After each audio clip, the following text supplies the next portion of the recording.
Dear students, हम लोग इसमें जो देख रहे हैं जो जीएस का एक चल रहा है आपके 30-40 प्रश्नों का, जिसमें बीपीएससी एडीओ ये सब के लिए जो है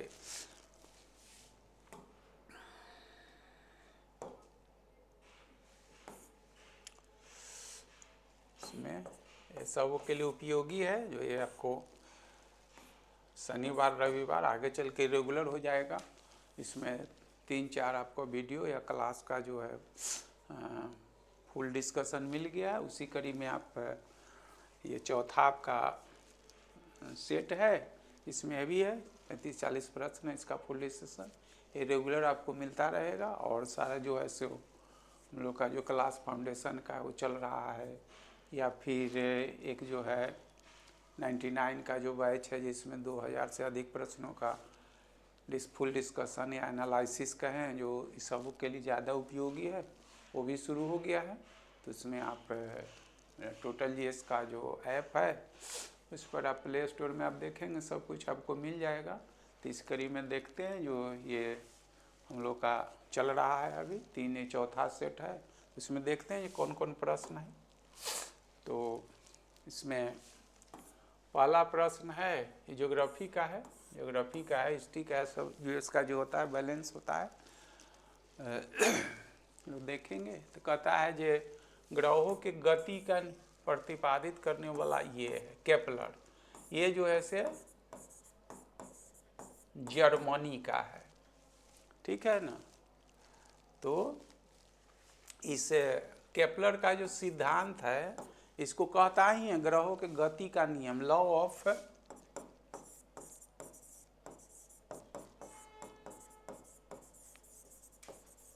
प्लेनेटरी मोशन, ठीक है। इसके पहले कोपरनिकस है, तो ये तो पोलैंड के हैं, ठीक है। तो ऐसा क्वेश्चन आपको और मिलेगा, चाहे मिला होगा। तो ग्रहों के गति का नियम लॉ ऑफ प्लेनेटरी मोशन ये कहता क्या है, समझे ना। तो ये अगला जो आपको कहीं प्रश्न मिलेगा, जैसे जो बनेगा वो हम पहले ही बोल देते हैं। इस केपलर के ग्रहों के गति के नियम के अनुसार क्या कहता है कि सूर्य के चारों तरफ जो ग्रह हैं वह परिक्रमा माने रिवॉल्व करते रहे, परिक्रमा करते रहते हैं। और उसका आकार जो होता है दीर्घवृत्ताकार या अंडाकार, मतलब इलिप्टिकल होता है। इसका तात्पर्य यह हो गया कि सूर्य के चारों तरफ जो ग्रह परिक्रमा करते हैं उसका पथ मतलब ऑर्बिट एक न होकर अनेक होते हैं, अलग अलग होते हैं। जैसा आप जानते हैं वर्तमान में जो हम ये पढ़ते हैं वो केपलर का ही सिद्धांत पर आ। सूर्य के जो सबसे नज़दीक का ग्रह है बुध है, उसके बाद शुक्र है, उसके बाद पृथ्वी है, मंगल है। तो यही कहता है कि सूर्य के सबसे नज़दीक अगर पहला पाथ देखेंगे तो बुध है, उसके बाद शुक्र है। तो इसी को भाषा में जो आज हम लोग पढ़ते हैं वो केपलर के सिद्धांत के अनुसार ही सौर परिवार या सौर मंडल का सिद्धांत पढ़ते हैं। और इसने एक सिद्धांत दिया जैसे ग्रहों के गति का नियम हिंदी में लिखा हो, इंग्लिश में लिख दिए हैं कि लॉ ऑफ प्लेनेटरी मोशन। ये लॉ ऑफ प्लेनेटरी मोशन के अनुसार होता क्या है, तो ग्रह जो है से सूर्य के ग्रह का डिफिनीशन है कि वह खगोलीय पिंड जो सूर्य के चारों तरफ किसी खास पथ पर परिक्रमा करते रहते हैं तथा जो ऊर्जा उष्मा नहीं देता है वह ग्रह कहलाता है। तो उसी सिद्धांत पर आज हम लोग वर्तमान में परिप्रेक्ष्य में जो वर्तमान में हम लोग पढ़ रहे हैं, तो इस नियम के अनुसार यही कहता है कि सूर्य के चारों तरफ जो ग्रह परिक्रमा करते रहते हैं वह उसका आकार जो होता है वो दीर्घवृत्ताकार या अंडाकार माने इलिप्टिकल होता है। इसका और आसान शब्दों में कहा जाता है कि इसका तात्पर्य है कि सूर्य के चारों तरफ परिक्रमा करने वाले ग्रहों का पथ जो है ऑर्बिट एक न होकर अलग अलग होते हैं। समझते हैं, सारा कुछ इससे कह दिए। जो और प्रश्न होगा इसमें यही बनेगा।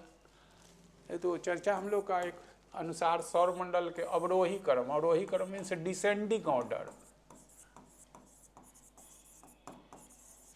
डिसेंडिंग ऑर्डर मतलब घटते क्रम में। तो क्या है बृहस्पति शनि अरुण वरुण सब तो बृहस्पति से है, बृहस्पति शनि तो यहाँ तक सब कॉमन है। अरुण वरुण वाला देखिए तो अरुण है वरुण है यहाँ भी, तो ये अरुण वरुण तो ये वाला तो नहीं होगा, अरुण वरुण ये वाला नहीं, अब हट गया, इसे आपका हट गया, तो अरुण वरुण ये है, अरुण वरुण ये है, पृथ्वी शुक्र, तो आपका आंसर जो होगा से ये हो गया।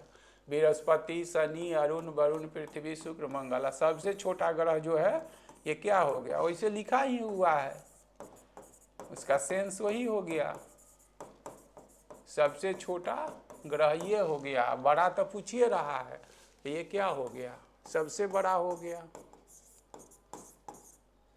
ऐसे कोई दूसरा हो गया, दूसरा सबसे बड़ा, तीसरा सबसे बड़ा, ये आपका ये आंसर हो गया। इस पर तो और बातें हैं, लेकिन ये सौर मंडल का खोज किसने किया, कोपरनिकस, पोलैंड का है, 1543 में। यही है जिससे कोपरनिकस को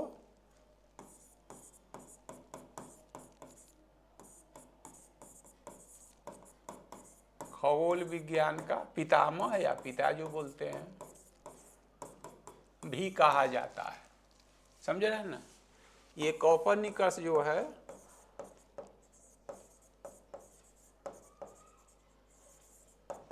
सूर्य केंद्रीय सिद्धांत देते हैं,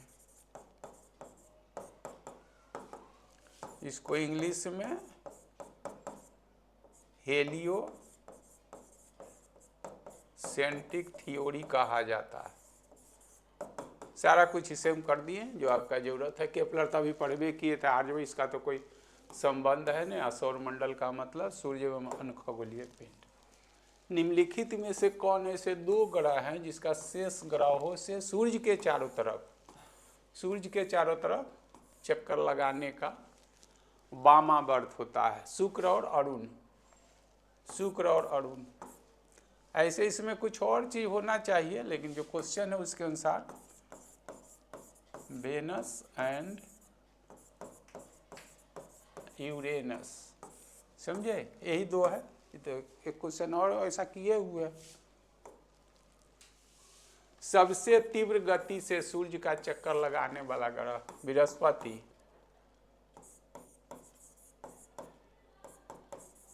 जुपिटर, आकार में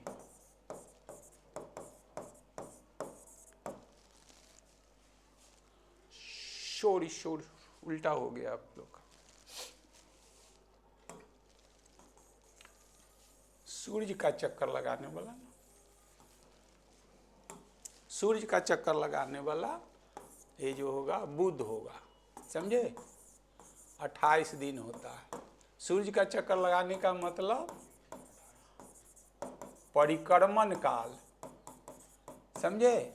आइए बृहस् 88 दिन मतलब ये होता है, और परिक्रमण काल इसका सूर्य का चक्कर का मतलब ये हो गया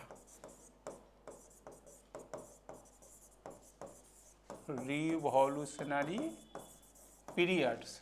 तो सूर्य का चक्कर लगाने वाला सबसे कम में ही लगाता है। ये जब रहता अपनी अक्षरी कब होता, हम कुछ और समझ लिए थे, तो इसका मतलब हुआ अपने अक्ष पर। दूसरा क्वेश्चन यही होगा, आपका आंसर पहले ही का, अपने अक्ष पर तीव्र गति से चक्कर लगाने वाला ग्रह। ये कब होगा, जब बृहस्पति होगा। तो इसका अगला क्वेश्चन जो चाहे कहीं मिलेगा तो यही आएगा। महाद्वीपीय विस्थापन को स्पष्ट कर नवीनतम सिद्धांत जो है से वेगनर का है, वेगनर सिद्धांत। कॉन्टिनेंटल ड्रिफ्ट थ्योरी, वेगनर का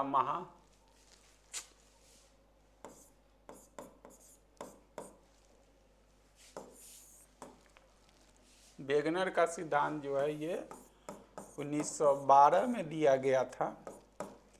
ये जर्मनी के हैं, ठीक है। महाद्वीपीय विस्थापन के सिद्धांत यही कहता है जितने सारे महाद्वीप या महादेश है, कभी एक भौगोलिक एक विशाल रूप था जिसको इसने पेंजिया कहा है, और पेंजिया का विखंडन जन कार्बोनिफेरस युग में होता है, तो उसका उत्तरी भाग जो है से अंगाला लैंड, जबकि दक्षिणी भाग जिसको गोंडवाना लैंड कहते हैं। महाद्वीपीय विस्थापन का सिद्धांत ही कहता है पेंजिया के चारों तरफ जो जल भरा था उस भरा हुआ है, जिसको उन्होंने पेंथेलासा कहा। यही है वेगनर का सिद्धांत, और यही वेगनर के सिद्धांत से ही आगे प्लेट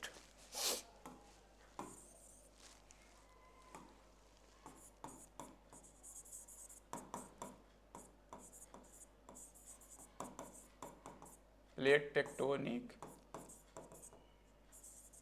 थ्योरी को मतलब आगे सहायता मिलता है। निम्नलिखित में कौन सा वृत्त ग्रेट सर्किल है? ग्रेट सर्किल भूमध्य रेखा।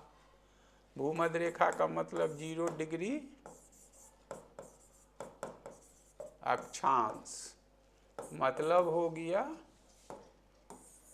कि अगर ये आपका ये है, ये तो ये सबसे बड़ा जो होता है ये जो होगा से और घटेगा, ये कर्क वृत्त होगा, ये आर्कटिक होगा, अंटार्कटिका होगा, ये 0 डिग्री हो गया अक्षांश, ये जो हो गया आपका 23.5 हो गया एस, इसको कर्क रेखा कहते हैं, कर्क वृत्त, सॉरी कर्क वृत्त कहिए, मकर वृत्त कहिए, हो गया। ये 66.5 जो होता है ये आर्कटिक वृत्त,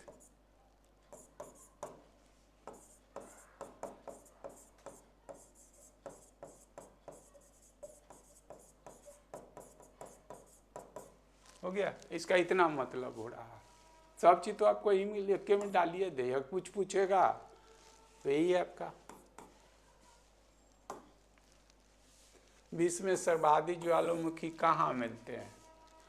प्रशांत महासागर के आसपास, हिंद महासागर के, यही प्रशांत महासागर के आसपास, इसको प्रशांत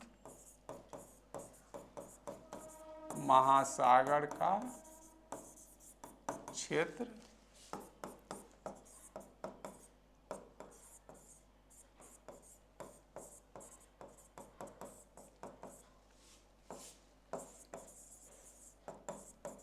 रीजन्स या बेल्ट, इसको दोनों सब कुछ इसमें लिख दिए। 20 की अधिकांश घटनाएं कहाँ होती है? विनाशात्मक प्लेट। विनाशात्मक प्लेट माने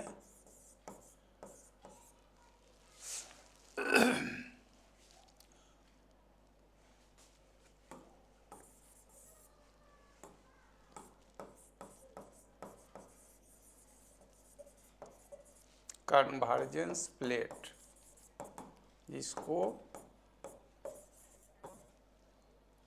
अपसारी ने अभिसारी इसको बोलते हैं, अभिसारी प्लेट।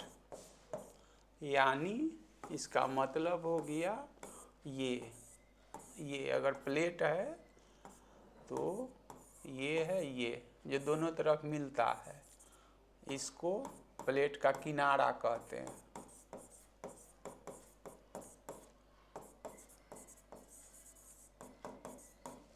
यही है।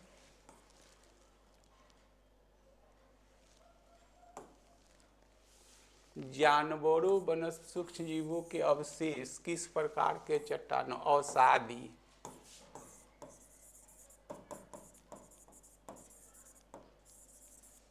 सेडिमेंट्री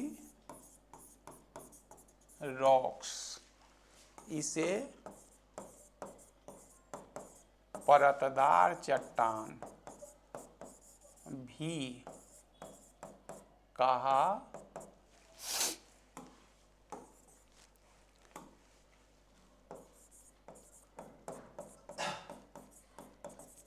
जाता है। एक चीज और भी कहते हैं, ये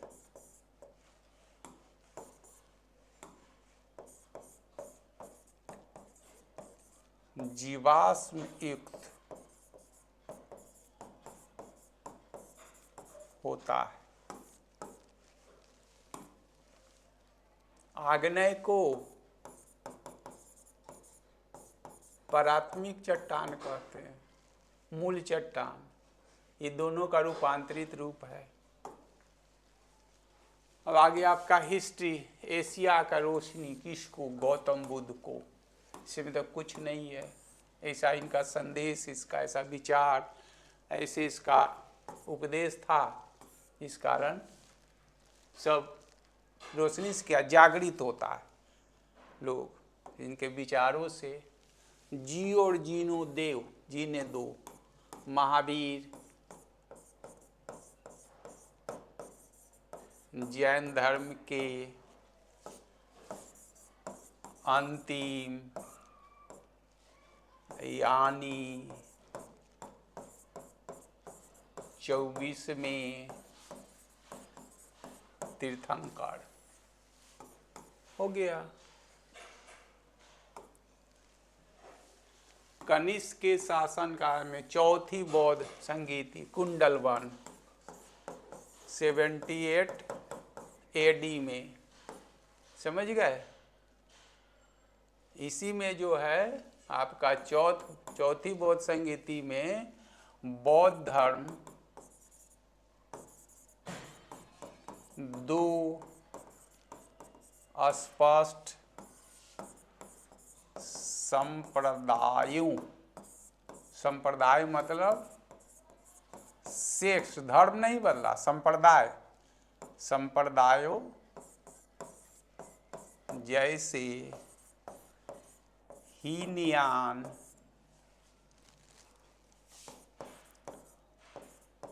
परंपरावादी मतलब रूढ़िवादी, तथा महायान सुधरवादी में बंट गया था। सारा कुछ आपको कर दिए।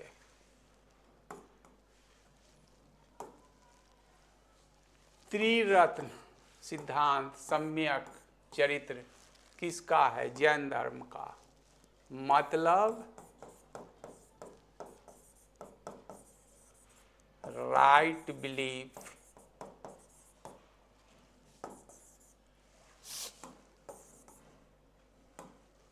right conduct,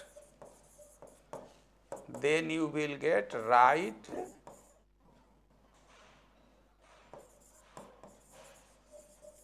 knowledge। वही कह रहा है, सम्यक दर्शन, सम्यक तब सम्यक ज्ञान, समझे। राइट बिलीफ, राइट कंडक्ट, तब राइट नॉलेज, ये त्रिरत्न है, समझे ना। एक पढ़ते होंगे बौद्ध धर्म में, यहाँ तो है ही। बौद्ध धर्म का क्या होता है? त्रिपिटका, त्रिपिटक मतलब क्या होता है? एक में सुत्त पिटक, विनय पिटक, अभिधम पिटक, हो गया। इसमें बुद्ध द्वारा दिए गए उपदेशों का संकलन है। इसमें बौद्ध भिक्षु भिक्षुणी के लिए नियम कानून आचार है और बौद्ध धर्म का दर्शन है, समझे। बुद्ध चरित्र जिसे बौद्धों का रामायण कहा गया, अश्घोष, अश्घोष, समझे। ये कनिष्क के दरबार में ही थे जो अश्घोष। इसी को भारत का मिल्टन कहा गया है। इसको कहीं मिलेगा, पढ़िएगा। कौन सी बौद्ध रचक गीता के समान पवित्र मानी जाती है? धम्मपद को, समझे, धम्मपद को। इसी से मतलब धम्म यात्रा इसी पर आधारित है। प्राचीन भारत का वह प्रश्न जिसने अपने जीवन का अंतिम दिन जैन धर्म बताया वो चंद्रगुप्त मौर्य, ठीक है ना, अंतिम दिन जैन धर्म को अपनाया चंद्रगुप्त मौर्य, समझे। तो यही जो है जब यहाँ पाटलिपुत्रा के शासक थे तो यहाँ जब बहुत अकाल पड़ा तो यही जाके दक्षिण में चले गए थे चंद्रगुप्त, इसी जो अपने शरीर को त्याग दिया जिसको जैन धर्म में सलेखन विधि कहता है।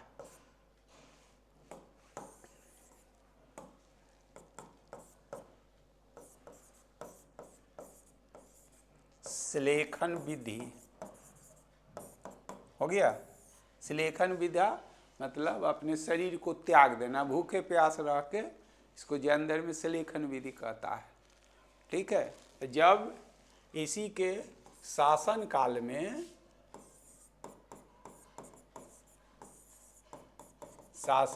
में पाटलिपुत्रा में बहुत बड़ा अकाल पड़ा, तो जो लोग पाटलिपुत्रा को छोड़ के चले गए, समझ गए ना, तो छोड़ के चले गए तो इसमें यहाँ में भी दो संप्रदाय बना, समझे। तो एक जो हो गया दिगंबर और दूसरा हो गया श्वेतांबर। तो ये जो पटना में पाटलिपुत्रा में रह गए जो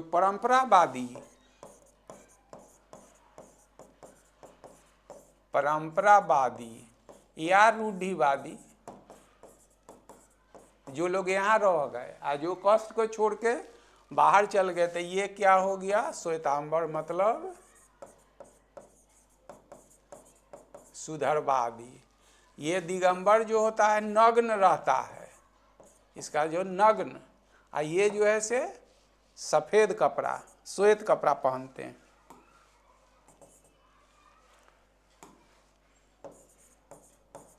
श्वेत वस्त्र धारण करते हैं। सारा के साथ कर दिया।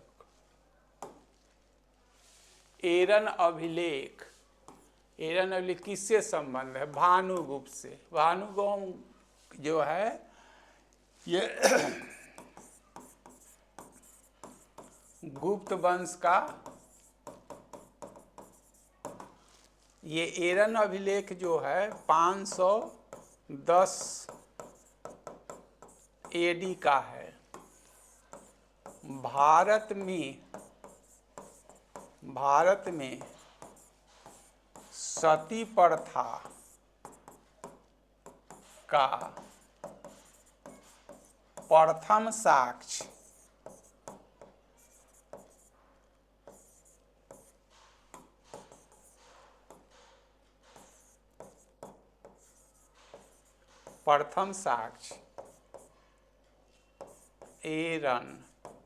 एरन कहाँ है?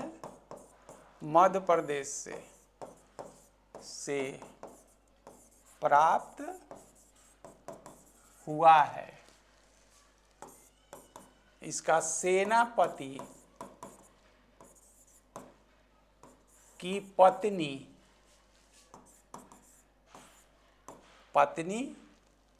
सती हो गई थी। सती समझते हैं, मतलब पति के साथ उसके जल जाना, समझ गए। एरन अभिलेख जो है कहाँ पर है? मध्य प्रदेश में। कब का है? भारत में। सारा चीज से जो क्वेश्चन मैंने सारा लिख दिया आपका। नालंदा विश्वविद्यालय की स्थापना गुप्त शासक 415 से 55 एडी का है, ठीक है। और इसमें यहाँ पर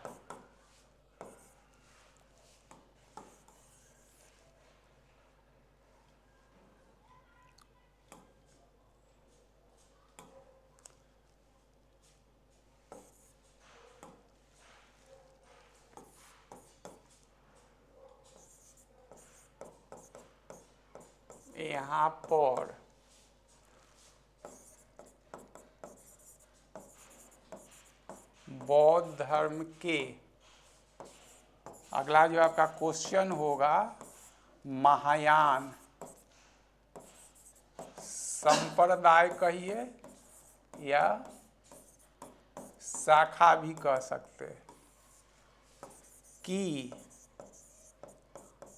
शिक्षा दी जाती थी। इसी बिहार का परीक्षा दीजिएगा तो एक विक्रमशिला विश्वविद्यालय है। नालंदा कहाँ है से आप नालंदा तो जिला है, मैंने हेडक्वार्टर बिहार शरीफ, और विक्रमशिला मतलब भागलपुर। तो वहाँ था वज्रयान शाखा का, समझ गए। और यहाँ था महायान शाखा। तो हीनयान महायान तो सुधारवादी है, इसी में मतलब सुधारवादी में जाके एक और संप्रदाय बन गया जिसमें जादू टोना ये सब की बात करना, तो उसको वज्रयान शाखा कहता है, समझ गए।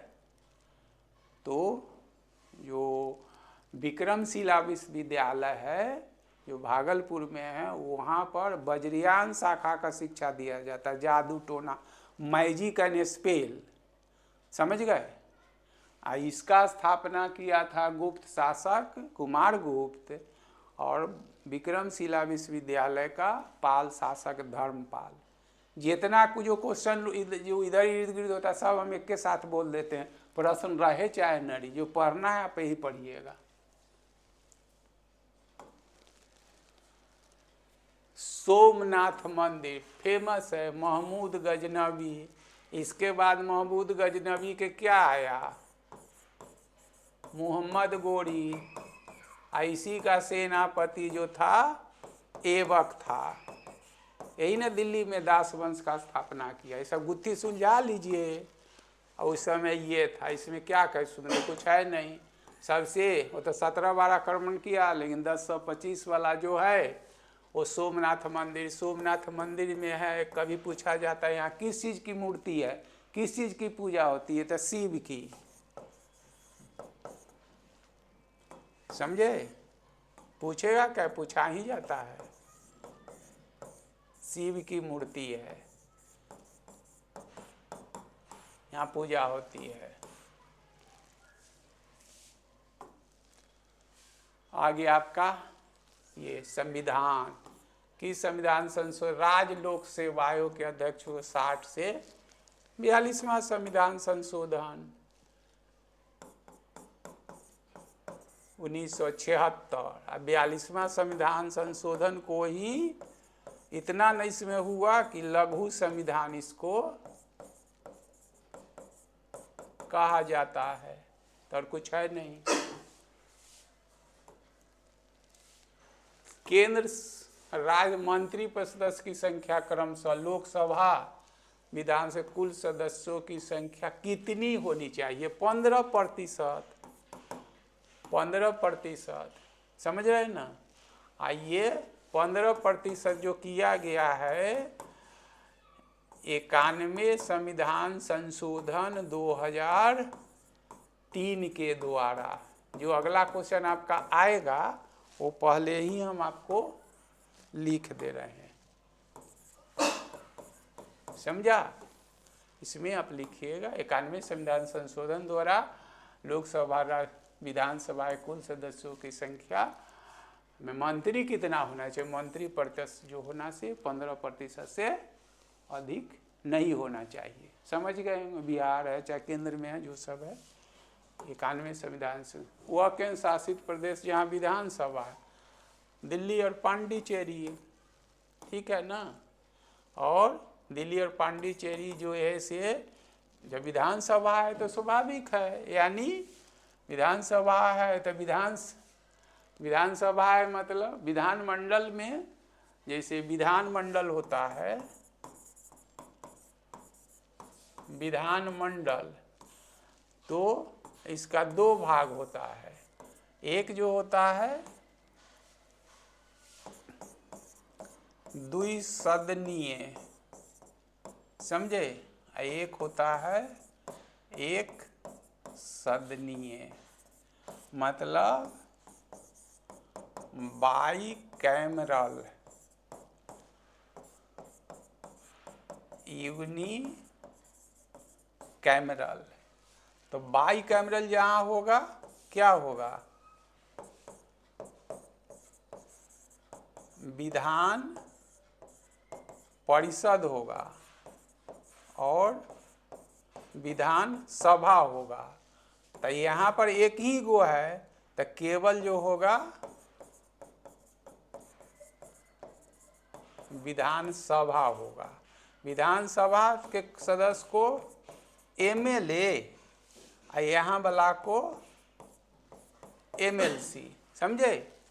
तो राष्ट्रपति के चुनाव में जो है दोनों सदनों के, लोकसभा राज्यसभा के निर्वाचित सदस्य एवं राज्य विधानमंडल के निचले सदन के सदस्य, निचले सदन के मतलब विधानसभा, विधान परिषद को ऊपरी सदन कहता है, या फिर विधानसभा को अस्थायी या विधान परिषद को अस्थायी, समझ एक के साथ सब कुछ कर रहे हैं। तो यानी जहाँ पर एमएलए होंगे, एमएलए राष्ट्रपति के चुनाव में भाग लेता है, समझे, लेकिन उपराष्ट्रपति के चुनाव में भाग नहीं लेता है, ये ख्याल रखिएगा।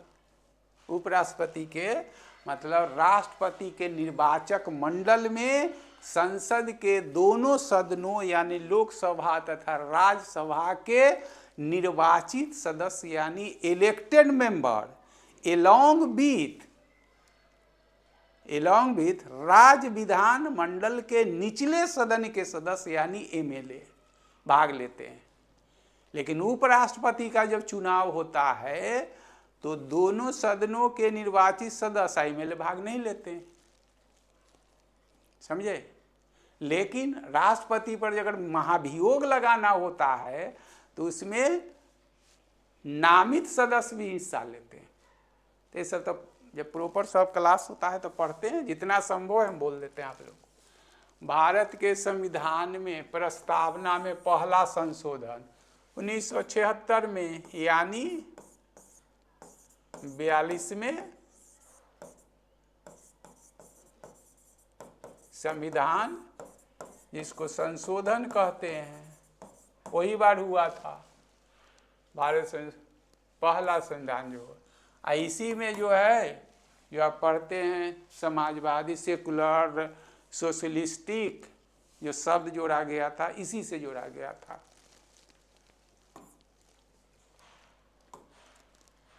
राष्ट्रपति के महाभिइम्पीचमेंट, तो प्रथम तो राष्ट्रपति जो पर महाभियोग लगाया जाता है वह आर्टिकल 61 के तहत, ये तो आप कॉमन चीज़ है, आप जान ही लीजिए, लगाया जा सकता है। संसद के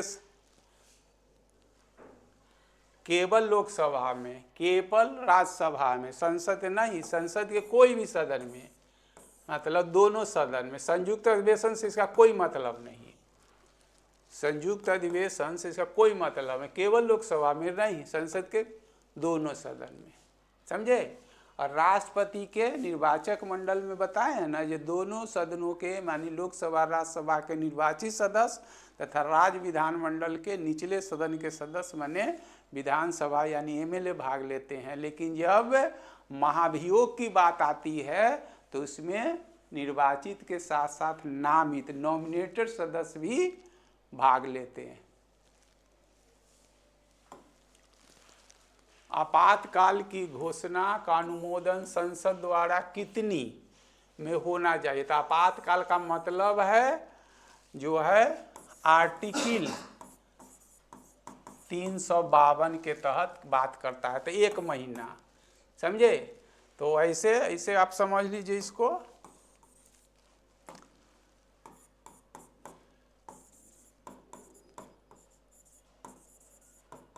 आपातकाल तो एक जो होता है आर्टिकल 352 में होता है जिसको राष्ट्रीय आपात नेशनल इमरजेंसी कहा जाता है।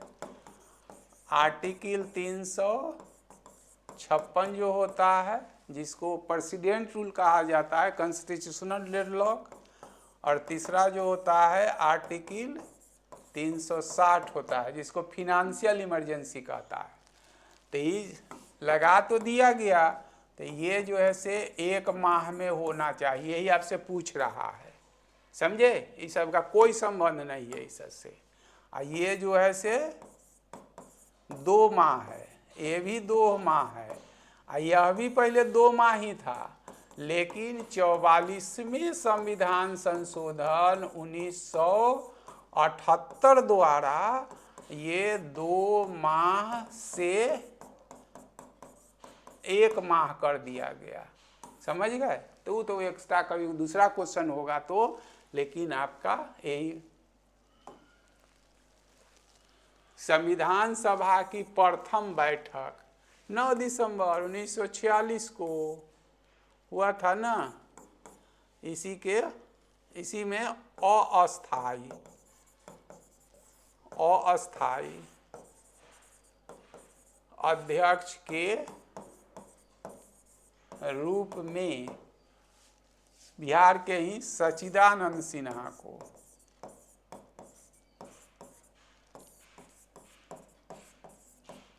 सिन्हा को अस्थायी रूप में चुना गया था। हो गया। यही जो आगे रहेगा तो 11 दिसंबर 1946 को जो दूसरा बैठक हुआ और डॉक्टर राजेंद्र प्रसाद को जो आगे चल के भारत के राष्ट्रपति बने, अस्थायी अध्यक्ष चुना गया। जो जनरल चाहिए सब। संविधान के किस अनुच्छेद के भारत का राष्ट्रपति संघीय मंत्रिपरिषद के मानने के लिए बाध्य हो गया। तो ये तो कुछ और, इसमें कुछ और चाह रहा है। तो अनुच्छेद जो है 74 के केवल ही कहता है कि there shall be a council of minister to head and advise the contemporary president, मतलब समकालीन जो राष्ट्रपति होंगे भारत के, उनको सलाह और सहायता के लिए एक मंत्री परिषद का गठन किया जाएगा, जो अनुच्छेद 74 में कहता है। लेकिन ये कहता है जो मानने के लिए बाध्य होगा। तो क्वेश्चन पूछने वाला कैसे पूछ चुका है, जो है तो प्रीवियस क्वेश्चन है। तो मानने के लिए जो बाध्य जो बात कर रहा है, बाध्य जो है ये जो है से 42वें संविधान संशोधन में कहता है। समझे?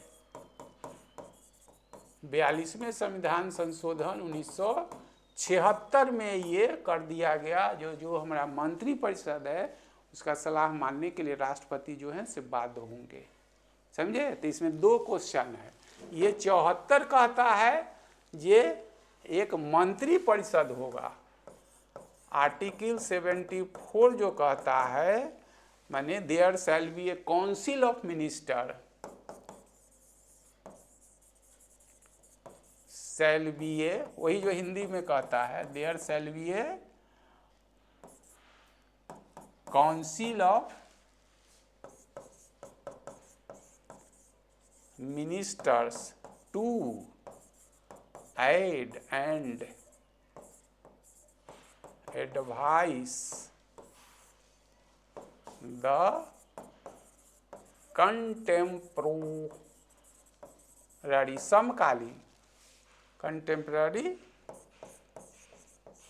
प्रेसिडेंट। ये आर्टिकल 74 केवल यही कहता है। पूछने वाला कैसे पूछ रहा है कि 74 में ही कहता है एक मंत्री परिषद होगा जो समकालीन जो राष्ट्रपति होंगे, कोई होंगे, आप हो, हम हो, कोई हो, तो उसको सलाह और सहायता देने के लिए एक मंत्री परिषद होगा। लेकिन मंत्री परिषद के बातों को, सलाह को मानने के लिए राष्ट्रपति को जो बाध्य किया गया वो 42वां संविधान संशोधन, ये दूसरा क्वेश्चन है। तो इसमें दोनों होगा। दोनों पूछ क्या रहा है, तो यहाँ जो पूछ रहा है उसके अनुसार यहाँ ऑप्शन नहीं दिया गया है। यहाँ होना चाहिए था कौन संविधान संशोधन। 74 जो है से बाध्य शब्द नहीं है, ये सीधे कहता है 74 ही कहता है। कोई लिख दिए हैं कि राष्ट्रपति के सलाह और सहायता के लिए एक मंत्री परिषद होगा। दोनों 2 चीज है। अब देखिए आपका बायोलॉजी आ गया, एंटीबॉडी और एंटीजन, समझ रहे हैं ना। उसके अध्ययन को सीरोलॉजी ऐसे कहता है, लिखा हुआ ऐसे, ये सीरोलॉजी होता है। हिस्टोलॉजी स्टडी ऑफ क्या बोलते हैं, टिश्यू। बायोलॉजी तो समझते हैं, गायनेकोलॉजी स्त्री रोग विशेषज्ञ होता है, समझे। तो एंटीजन और एंटीबॉडी जो होता है, एक एंटीजन जो होता है रक्त में मतलब आरबीसी में होता है, और एंटीबॉडी जो बनता है, सॉरी एंटीजन जो होता है आरबीसी में, और एंटीबॉडी जो बनता है प्लाज्मा में, समझे। और एंटीजन जो होता है फॉरेनर पार्टी के लिए। कोई भी हम बीमारी के लिए कोई वैक्सीन लेते हैं, कोई दवा लेते हैं तो कुछ नहीं है शरीर में, इसमें कुछ है नहीं, मतलब एक फॉरेनर पार्टी के लिए, शरीर के लिए नया चीज़ है, तो उसमें थोड़ा सा अब वैक्सीन लेते हैं तो 1-2 ml का है, 1 लीटर क्यों नहीं लेते हैं। पोलियो ड्रॉप जो बच्चों को दिया जाता है 1-2 बोतल का है, 1 गिलास पिला दीजिए, 1 मग पिला दीजिए, लाइफ भर के लिए ठीक हो जाएगा। तो ऐसा नहीं, शरीर में उसकी कोई चीज़ ज़रूरत है नहीं, लेकिन नया चीज़ डाल के शरीर को क्या कर देता है, सेल को एक्साइट कर देता है, एक्साइटमेंट उत्तेजित कर देता है, मैंने एक्टिव कर देता है। जो कोई भी अब बाहरी चीज़ आएगा तो आक्रमण कर, माने आक्रमण से उसको बचाएगा, मैंने उसको मार गिरा है। तो हम आप किसी भी बीमारी के लिए वैक्सीन जो लेते हैं वो एंटीजन के लिए लेते हैं, या शरीर में एंटीबॉडी बनाने लगता है, समझे। वो शरीर में उसकी कोई ज़रूरत नहीं, शरीर के लिए बिल्कुल नया चीज़ शरीर में डाल दिया जाता है तो सारा सेल जो है एक्टिव हो जाता है, एक्टिव माने सक्रिय हो। तो जैसे आप ही के गेट पर चाहे कहीं पर हैं और गेट कीपर चाहे दरबान चाहे जो है वो नींद में आ जाएगा तो कोई प्रवेश करिए जाएगा, लेकिन जो हमेशा एक्टिव है तो कोई को प्रवेश नहीं करे। तो वही चीज़ है, घरेलू भाषा में समझा दीजिए, ये एंटीजन जो है वो आरबीसी में डाला जाता है और एंटीबॉडी जो से प्लाज्मा में बनता है। तो शरीर का सेल जब एक्टिव कर देगा तो स्वाभाविक कोई अगर आक्रमण करे, कोई बीमारी जब उस पर ये करेगा तो उसको क्या बचा लेगा, एक्टिव है तो यही है, कुछ नहीं है। और दोनों के अध्ययन को सेरोलॉजी कहा जाता है। हृदय का पहला स्थापन ये अफ्रीका का है, अफ्रीका का। ये क्या है, कार्डियोलॉजिस्ट है, तो कहिए दिया है, हृदय लिखा ही हुआ है।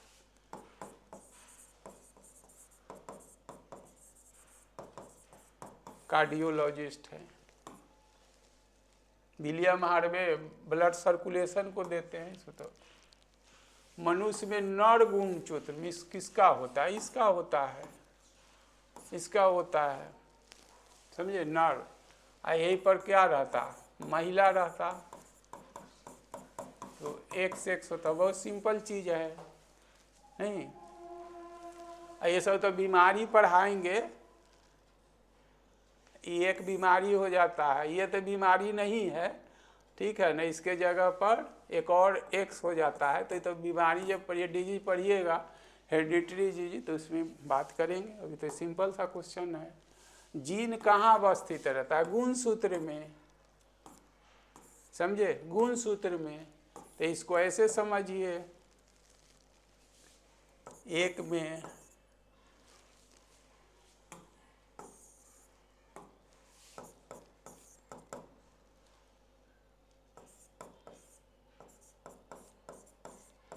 गुणसूत्र मतलब क्रोमोजोम्स क्या हो गया, ये वेहिकल है, वेहिकल मतलब परिवहन करना, वेहिकल ऑफ पेरेंटल ट्रेट्स, माने माता पिता गुण को बच्चे तक पहुंचाने का काम यही करता है।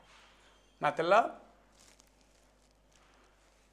ऐसे और लोग के ना, आपको हिंदी में लिख देते तो आसान रहेगा। गुणसूत्र जो है एक, वही तो हिंदी लिखे हैं, वाहन का काम करता है। ये पहला जो है ये,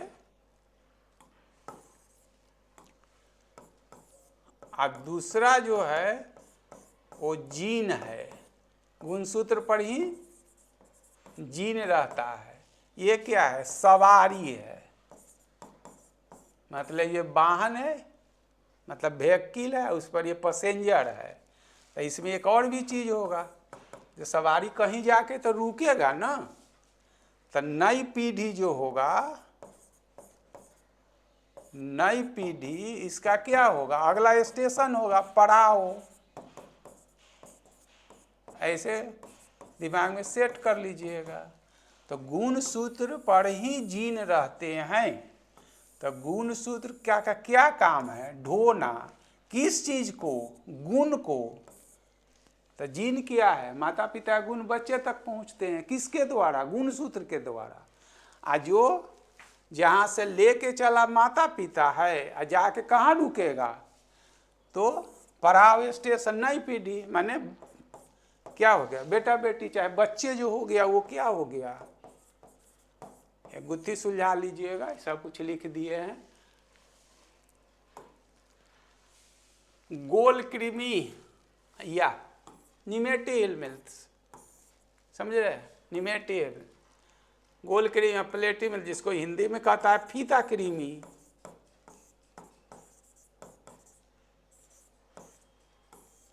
हो गया निमेट गोल कृमिया।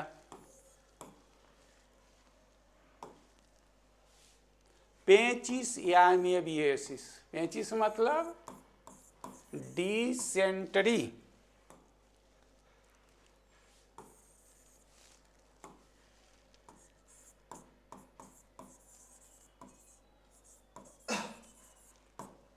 पेचिस मतलब लूज मोशन विथ म्यूकस, मैंने बार बार मतलब पैखाना जाना, लेकिन साथ में उसमें म्यूकस, चिपचिपा चीज है, वो बार बार उसके साथ स्टूल के साथ आता है, तो उसको डिसेंट्री पेचिस कहा जाता है। समझ रहे हैं ना, लूज मोशन विथ म्यूकस, समझ रहे हैं ना। अब पूछता है जो होता किससे है, तो इससे, इसका आधा जरूर नाम लिखा हुआ है, इसका होता है इन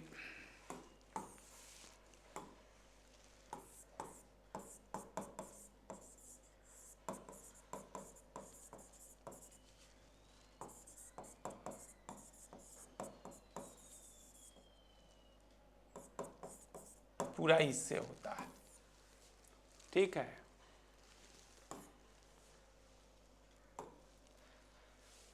किस अम्ल के मांसपेशियों में जन्म, मनुष्य में थकान, लैक्टिक अम्ल। लैक्टिक मांसपेशियों में ये जब हम लोग ज़्यादा जमा होता है तो ये क्या करते हैं, ऐसे ऐसे कर लेते हैं। तो जैसे आप देखते हैं कि रात भर आप मोबाइल देखिए, कोई ऐसी चीज़ आप देखते हैं जिससे आपको दिमाग पर कोई जोर नहीं पड़ता है, तो आपको रातों भर नींद नहीं आएगी। लेकिन जैसे ही पढ़ने के लिए चलते हैं, तो पढ़ने में भी दो तरह, कोर्स का चीज़ आप पढ़िएगा तो नींद आने लगेगा, कोई ऐसा खट्टा मीठा किताब पढ़िएगा तो उस पर दिमाग तो सीधे रीडिंग देते जा रहे हैं, लोड नहीं लग रहा, तो उससे आपको नींद नहीं आएगी। लेकिन जैसे ही करते हैं बस वो क्या होता है, से नींद आने लगता है। तो ये फोर ब्रेन जो अग्रभाग है उसी में लैक्टिक एसिड जमा होने लगता है। तो क्या कर लेते हैं, जब नींद आती है पढ़ते रहते तो ऐसे ऐसे कर लेते हैं, ऐसे ऐसे कर लेते हैं, तो क्या होता है फिर शरीर के डायलेट कर जाता है, मैंने जो कंसनट्रेट का जो जमा हुआ था सब जगह फैल जाता है, तो फिर आपको फुर्ती आ जाती है, फिर जैसी अस्थिर तो ये हो जाते हैं। तो इसी से जम्हाई आना, देह में ऐंठन, थकान महसूस करना, समझ रहे हैं ना। तो यही जो है से लैक्टिक एसिड है। आपका 35 प्रश्नों का संग्रह था, ऐसे ही आपको जो है से आगे हम लोग मिलेंगे, जो सब ऐसे ही मिलता रहेगा। ये तो कॉमन है, अच्छे अच्छे प्रश्न, अच्छो मीन्स क्या आपके लिए ज़्यादा उपयोगी है, जहाँ पर हमको कुछ बताने का मौका मिलता है, वो ऐसे प्रश्नों का संग्रह करके हम लोग आपके बीच हम आ रहे हैं। चौथा था, पाँचवा, ऐसे ही आपको लगभग एक वीडियो चाहे एक क्लास तो मिलता ही रहेगा, साइड बाय साइड जो शॉर्ट्स और हमारा कोर्स चलता है। इसमें आप लोग, मेरा चैनल नया है या टीचर तो अब नए नहीं है, लेकिन नया 1 आध महीना से शुरू किए, उसमें बहुत तरह का कोर्स है। फाउंडेशन कोर्स है जो पूरा 1 साल का है, उसमें सारा चीज़ समा हुआ है। नहीं तो एक तत्काल जो लोग ग्रेजुएशन किए हुए हैं, जो परीक्षा देना है जिनको, वो BPSC ADO का ये हो गया उसके लिए, या फिर बिहार दरोगा और सारा परीक्षा, GS तो ऐसा कॉमन है अभी हो गया सब परीक्षा के लिए एकदम रामबाण है। उन लोगों के लिए जो लोग मुझे जान रहे हैं तो पढ़ ही रहे हैं, फाउंडेशन में शाम में चल रहा है, ज्योग्राफी चल रहा है, हिस्ट्री चल रहा है। जो लोग नए हैं उसमें 99 का मात्र हमने 2000 से अधिक प्रश्नों का एनालिसिस शुरू कर दिए हैं, 2 दिन से चल रहा है। उसमें आप लोग जुड़ के देख लीजिए हमें, फिर 2-4 दिन के बाद आप लोग के लिए टेस्ट जो है 100 प्रश्नों का संग्रह है, वो टेस्ट का डिस्कशन मिलेगा, वो तो ऐप पर मिलेगा। ये सब है, ये सब तो चल ही रहा है, इसमें जुड़िए अधिक से अधिक। और जो सब आप लोग का जो करना है करिए, हम तो अपना काम कर ही रहे हैं। हमारी जो अकाउंटेबिलिटी है, जो जिम्मेदारी है बीइंग ए टीचर, वो तो कर ही रहे हैं। मिलते हैं नेक्स्ट क्लास में। Thank you.